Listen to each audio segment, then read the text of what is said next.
Today, we become legends. Hey, my name's Inter and welcome back to the channel, and today we're going to be looking at the most controversial Smite posts of all time on Reddit. So basically all of the posts that have like a large amount of votes and a good split of upvotes and downvotes and a lot of comments, basically controversial posts. And there's many of these from throughout the years. We got like 6, 7 years ago, 11 years ago, 1 year ago. We got a ton here to go over. It's going to be all like the some controversies that have happened in Smite's past, or just some things that maybe we're going to be added to the game and decided not to be because they were very controversial. And yeah, it should be a cool little look back at everything crazy that's happened in Smite's past. So first up, we got why DM Brandon casting the Vegas show match is a bad thing. We're kicking it off strong with a DM Brandon post, so let's go in here. The post got locked as well, so that's pretty interesting. So why DM Brandon casting the Vegas show match is a bad thing. I really care about our community and it's important to the people who represent us to reflect how we want to be seen.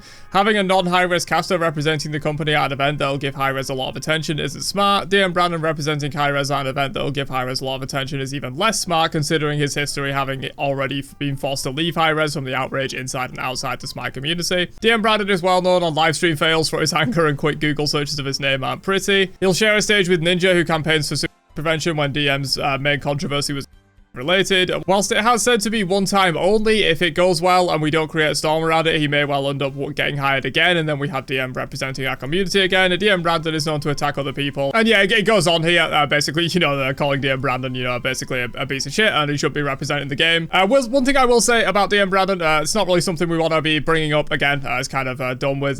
Close the page on that in the community. But yeah, one thing I will say is that he was a great caster. Absolutely. You've seen the launch tournament. Smite World launch tournament, he was casting that absolutely incredible. Like some of the old games that he casted, he was honestly a better caster than a lot of people that do cast now. And I didn't even know, dude, but I actually commented on this post way back in the day, 6 years ago. Real name, don't dox me. I mean, it's basically it's my Reddit account. I just haven't changed the name. I made my Reddit account before I made my YouTube account. But I commented here. It's got 250 upvotes. Your point about thing is kind of contradictory, and it's pretty obvious how biased you are about him. Ninja is campaigning for prevention. DM has raised thousands for the exact same cause in his charity streams. Have you done that? He reacted the way he did because his sister committed. He was angry. The way he released his anger was bang out of order, but don't just demonize him over a single event and list only negatives that support your argument. I'd be much more convinced if you actually weighed the positives against the negatives and evaluated the situation instead of just bashing him. You're complaining about him attacking people, but what you're doing here is honestly closer to a personal attack than raging at someone at a video game. If people get told their shit at Smite, it blows over after a game and no one cares. What you're doing here is attacking his livelihood and career opportunities. Calling someone bad in a video game shouldn't fuck up your entire career. There's no reason to bash Hi-Rez for their decision here. I'm not saying he's an angel, just providing some much needed balance to your argument, because this post is more like a bash than a balanced discussion. So yeah, obviously in hindsight, this comment looks pretty bad. I'm just going to be full disclosure, this is a comment I made. This is 6 years ago. My opinions have changed a little bit. I still think that, just calling someone shit in a game of Smite shouldn't completely destroy your career. There are plenty of Smite creators that do that, that are pretty toxic and bash people and stuff like that. And that is very disconnected from the way you would cast and stuff. But honestly, if I made this comment today, I wouldn't defend him as much. Not only because there's thing was bang out of order, as I said in this post. I can see the reason why he reacted the way he did, but that's not the way you react to someone that is trying to come to you for help. So yeah, my opinion has changed a little bit, and obviously those all allegations, if they are true, I don't even know if we came to a conclusion on that. I don't know if we got any information. He kind of just went silent. If those things are true, that's completely indefensible. That's obviously a reason why you should sack him 100%, because it happened with someone at the company. But yeah, this is pretty interesting, dude. The first post already is a comment I made 6 years ago about it, kind of defending DM Brandon, sort of defending him, sort of not. But yeah, especially after the most recent controversy with him, definitely best that he is not in the community anymore. I will say that much. But yeah, pretty crazy one to open with. I mean, anything talking about DM Brandon in the Smite community is going to be a crazy one. Next up, we have let's talk about Hi-Rez growing greed. This is a classic. This is a discussion. Feel free to voice your opinion. Over the past year or so, it seems as though Hi-Rez have been getting more and more greedy. Is it counter to a shrinking player base? We'll probably never know, but let's start with some examples. The Odyssey tax. It is clear that this year we are being charged more for skins. 100 gems for regular skins, 50 gems for ward, etc. skins. They were 200 last year, right? And the Law Lady announcer pack. Why is it 300 gems? We got 2 announcer packs last year for 200 gems. You are forcing players to spend more money for less content just so people who never spend money on the game can get free agree. So let's briefly talk about this Arachne skin. It was stated on stream we need a tier 2 skin. What the fuck is the Odyssey required to have a tier 2 skin that you pretend isn't? You tack on unnecessary voice pack and charge 400 gems, so you really think the skin should be in the same category as the other 400 gem skins? Odyssey chests, it appears as though you've stopped adding new skins to the Odyssey chest, more boosters for everybody. Abracadabra, you know people wanted this skin, and despite it being very Halloween related, you did not put it in the Halloween chest. Stormbringer Zeus and Solar Sentinel Ra, everybody knows these skins are no longer good, and yet you refuse to put in the resources to fix them. But what you don't refuse to do is put them in nearly every single chest as filler. You know people aren't buying them, so you put them in chests to force people to. Yeah, that's true, to be honest. Gem events, so this one is going to be a very touchy subject because it might come off as entitled. You remove quests for gems under the pretext that we will be getting more gem events, but quite frankly, we aren't getting any. There's the reaping, which is significantly less than last year's. So yeah, a lot of this is very old. Obviously, this post was made 7 years ago. You know, seeing some of these skin prices, obviously skin prices nowadays are insanely higher in Smite. And yeah, I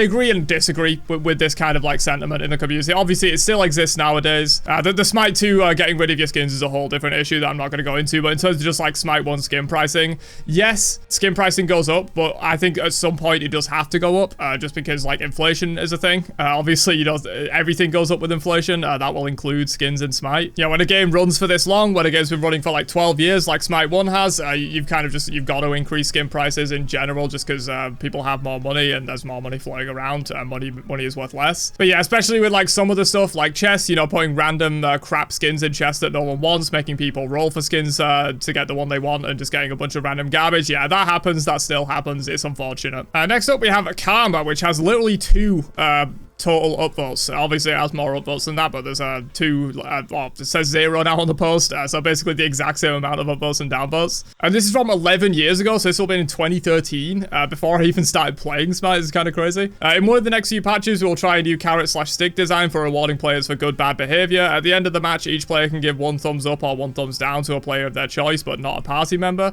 Players will start with 100 karma points. A player will accumulate +1 karma for a thumbs up and -1 for a thumbs down. What's the benefit? The person with the most karma in the team will use up 1 karma point and will get the first position in the match lobby for god selection and extra time to make first pick. Even in blind pick modes and game modes like arena, the player will be able to make the first pick. The rest of the team will be sorted by karma points. And yeah, Pon actually commented on this. I assume 11 years ago he wasn't actually a Smite game designer. He's commented on this as if he was like a player, and obviously Hi-Rez was with the company at this time, so this was before Pon was even with the company. I really don't like this idea for a few reasons. You have now made people not on top those guys. Yes, the person with the highest karma feels good and gets first pick and first position, but now everyone else knows they are lower than the top pick, and according to the system, I'm more of a jerk than the first pick. Yeah, it is a little bit of that kind of thing where, like, you know, if you're in the bottom spot, you kind of know you're a piece of shit, and like, obviously, sometimes some players, they could probably deserve knowing they're a piece of shit sometimes. Some people deserve that, but, you know, you might even end up in a situation where, like, everyone in the lobby has pretty good karma, but you're at the bottom regardless, and that's going to make you feel bad. Yeah, it's an absolutely wacky system. Definitely glad this didn't get implemented, especially being able to, like, use the karma points for, like,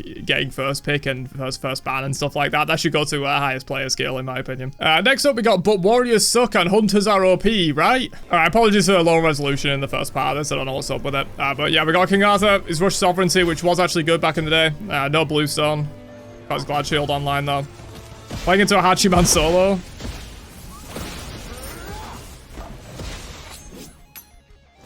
Tower diving.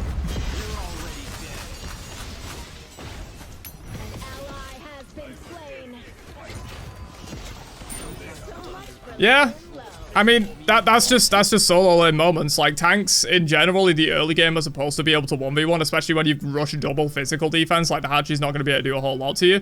Would be interesting to see the Hachi's build as well, because he probably had no pen at that time. Also, Arthur is 2 levels up on him and clearly dominating the lane. Like, I think it's a pretty redundant post, which is probably why it's so controversial. You know, this guy's trying to make a point that, like, warriors are completely OP and hunters are completely garbage off of one example where he's 2 levels up and has double physical defense against them. Like, obviously, you're going to win that 1v1. And yeah, you can never do this. You just put egg on your face when you try and do this. Trying to use like one clip as an example of a larger problem in the meta. Like, there's so many different factors that go into that. Like the fact that Arthur was ahead, the fact that Arthur was broken at this time, the fact that the Hachiman wasn't very good, the Hachiman's build probably wasn't very good. Like, there's all these different factors. And if it was the other way around, you know, if it was a hunter 2 levels up completely bodying the King Arthur, I would say the same thing. You can't make this like game-wide point off of like one random clip. That's probably why this is so controversial. Can we just stop demonizing Hi-Rez? Oh, that's definitely going to to be a controversial one, dude. Sure, this is a post complaining about complainers, but someone has to pull the brakes. All this Reddit has become is endless posts about how Hi-Rez have become a money whore because they added chests, or how evil Hi-Rez is because they didn't refund you your precious Hercules voice pack or Grand Slam skin. You agreed to their terms when you bought the stuff, they owe you nothing. Maybe I don't agree with the decision of putting the king or emotes in the chests, but in the end, they are just cosmetic effects that have zero effect on your gameplay. They're only psychological effects on your mind. So how about we just all suck it up and face the facts? Chests aren't going anywhere. Some of us like the gambling thingy, and it really fucks with my mind that how Smite is being bashed for chests when people love them in games like TF2, etc. Hi-Rez already has done multiple gem giveaways, multiple free gem weekends, etc., and you guys act greedy. Seriously, this subreddit is becoming cancer. So yeah, in general, I don't agree with this post. Not because I don't think that like Hi-Rez do get too demonized. I think a lot of games companies do get too demonized to a certain extent. I feel like there's really a culture of like people just complain about everything. But the thing is, there are some things you should complain about, and honestly, everything you should complain about. If you don't like something, you should complain about it. It might not be popular, but if it is complained about by a majority of people, then it'll get changed, and that's how you make change. So yeah, I think you should be complaining about it. I don't think this guy should be complaining about the complainers, but in general, I do somewhat agree with this point that like Hi-Rez do get too demonized to a certain extent. Like obviously they have to make money. It'd be wonderful if every skin in the game was free, but that's never going to be the case. The game is free. They're giving you all this free stuff. You don't have to buy the skins and all that kind of stuff. So I do think they do get demonized a little too much, but yeah, generally I don't agree with this kind of a post, like complaining about people complaining, because complaining is how you get change implemented. Hi-Rez need to seriously work on their image. Am I the only one who believes that? So with the recent events that happened during the last few months, casters getting pointed out for BMing, being biased, Hi-Rez employees being emotional on Twitter, arguments with pro players, now Bart's new voice pack comes with the lines quadra kill, you're all garbage, and other BM-like lines. Also a sketchy, borderline disrespectful fake publicity about the new game poking at independent developers, etc. I'm really not enjoying what Hi-Rez is becoming. A video game company is supposed to set high standards of professionalism, and quite honestly, it's becoming quite laughable. Is it a marketing strategy they're attempting by purposely creating drama? Okay, so I don't really know what was going on at the time. This is 9 years ago, so a very long time ago. I probably wasn't that hardcore into Smite this many years ago, so I probably don't even know what they're even referencing in this post. I mean, casters getting pointed out for BMing is almost certainly DM branded, of course, but Hi-Rez employees being emotional on Twitter, starting arguments with pro players. Bart's voice pack, quadra kill, you're all garbage, who cares, dude? There's plenty of voice packs that are kind of like that, and it's absolutely fine. Like, it's an announcer pack, only you get to hear it, who cares? It's not like you're BMing other people with it. Updates to Divine Uprising. So this is one that I do remember. This is definitely one that I do remember. So this was like probably one of the most infamous events in Smite history where people kind of stood up to the bullshit like chests and stuff like that. I won't read through this whole post because there's a lot more context and stuff that I'll basically just give you the cliff notes of. So yeah, basically Divine Uprising, it was an event prior to Divine Uprising. We had stuff like Odyssey where you would directly purchase skins, but in Divine Uprising, the only way to get the skins was through rolling a chest. That might sound completely innocent in today's modern Smite where chests are much more accepted, but back in the day, probably rightfully so, people were very upset about an entire event just being chest based, and there was no way to like actually guarantee getting any of the skins from it. And basically what they did is they didn't change it overall to like be non-chest. They just made a lot of things cheaper, and you get like 50% off coupons, and you'd be able to like earn more free gems and stuff like that. So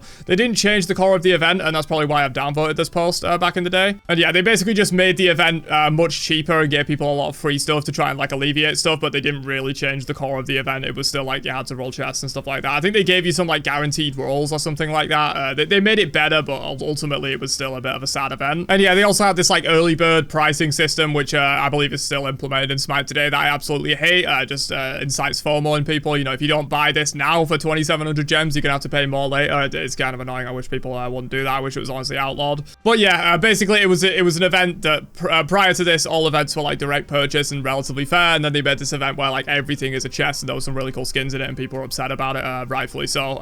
Ultimately, things didn't really change too much, which is why this post is very controversial. Next up, the other Frost support series is hurting Smite Conquest. This person has deleted their account since. I wonder if it was because of this post. I may be committing a cardinal sin here for saying anything bad about Frost, as he's highly revered by the community, but his series of using every god in the game as a support has had a giant impact on Conquest. I have more and more people playing literally anything in support and causing us to lose. I've seen so many Mage and Hunter supports in casual and ranked Conquest that it hurts, and I honestly feel like he's indirectly responsible for this surge. There's a large number of people who really hate support, and some will even dodge the queue if they get it, but now I get Loki, Ra, Anher, Merlin, Anubis, Hera, Bakasura, and Susano supports who just assume they can support if you build Thebes, saying don't worry, it works. You can downvote me if you want for daring to speak a bad word about Frost, but I have experienced all the gods listed above in the support role in the past 3 days. Conquest is a total shit show. So yeah, it might sound a little bit disingenuous coming from me, but this post is absolutely whack. Like, I'm a content creator as well myself. I occasionally do these like absolutely wacky picks. People enjoy watching it, and people enjoy playing it as the content creators. And also, like, Frost isn't the only person that's done this. There's plenty of content creators that do videos like this. I've done them occasionally myself as well.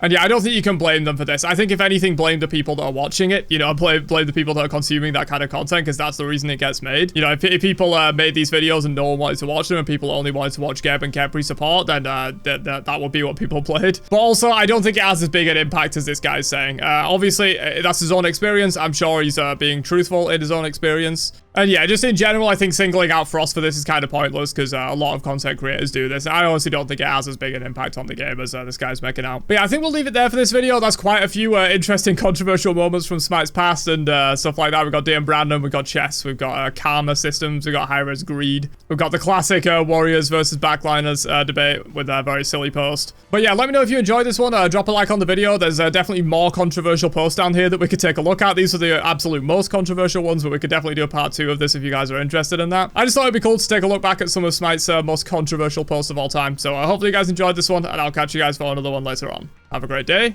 and peace out, you nerds.